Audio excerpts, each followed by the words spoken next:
పట్టణంలోని పాత జగనన్న కాలనీలో వసతుల లేమిపై సిపిఎం పార్టీల ఆధ్వర్యంలో నిరసన ర్యాలీ నిర్వహించారు. పట్టణ కార్యదర్శి సిహెచ్ మణిలాల్ నేతృత్వంలో జరిగిన ఈ ర్యాలీలో కాలనీ నివాసులు అధిక సంఖ్యలో పాల్గొన్నారు. తాగునీరు, డ్రైనేజీ, రహదారి, వీధి దీపాలు వంటి ప్రాథమిక సౌకర్యాలు అందించాలంటూ వారి నినాదాలు చేశారు. ఈ తుఫాను ప్రారంభమైన తర్వాత కలెక్టర్ గారు ప్రతిరోజు రేపల్లి వస్తా ఉన్నారు. రేపల్లిలో రోడ్డు మీద కాలు పెట్టలేని పరిస్థితి.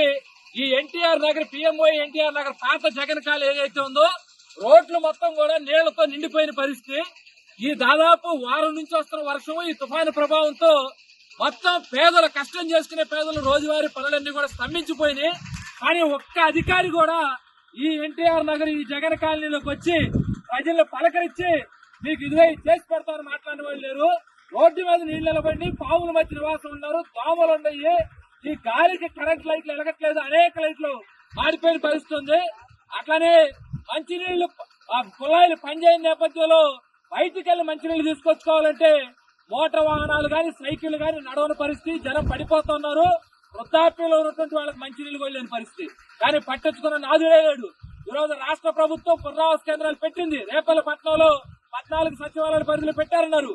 ఇక్కడ ఈ జగన్ కాలనీలో ఉన్నటువంటి, ఎన్టీఆర్ నగర్ లో ఉన్నటువంటి పేదలను పట్టించుకునే నాదుడు లేని పరిస్థితి ఉంది.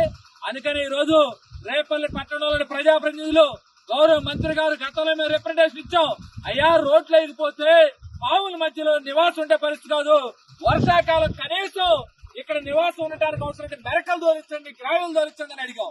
ఈ రోజు గతంలో జిల్లా కలెక్టర్ గారికి వినతి పత్రం ఇచ్చాం. గ్రీవెన్స్ లో ఏదో 35 కోట్లు మేము గ్రాంట్ పెట్టామని చెప్పారు. కానీ ఒక్క బొచ్చ ఇసుకంటే ఇసుక కూడా ఇక్కడ వేసిన పరిస్థితి లేదు. మధ్యలో లైట్లు మాడిపోయినాయి. ఈ రోజు మేము చెప్తా ఉన్నాం, 2000 మంది 3009 మందికి ఇళ్ల స్థలాలు ఇస్తే 2200 పైచీలకు ఇళ్లు కట్టుకుని నివాసం ఉంటే ఇక్కడ రోడ్లు అయిపోతే ఎడారి లాంటి ప్రాంతంలో, చెరువులు, పొలాల మధ్యలో ఈ జనం ఎట్లా నివాసం ఉండాలి? వీళ్ళ గురించి పట్టించుకోవాలి. ఈ తుఫాను సందర్భంగా అయినా సరే అధికారులు, జిల్లా కలెక్టర్ గారు వీళ్ళందరూ కూడా ఇక్కడ పర్యటించాలి.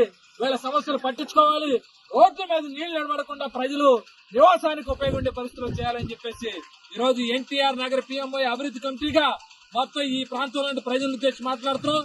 ఇప్పుడు సచివాలయం దగ్గరికి కూడా వెళ్ళి అక్కడ మేము అధికారులు వచ్చేంత వరకు కూడా వాళ్ళతో కమిషనర్ గారిని అక్కడ రమ్మని కూడా మేము ఆందోళన చేస్తామని కూడా తెలియజేస్తున్నాం.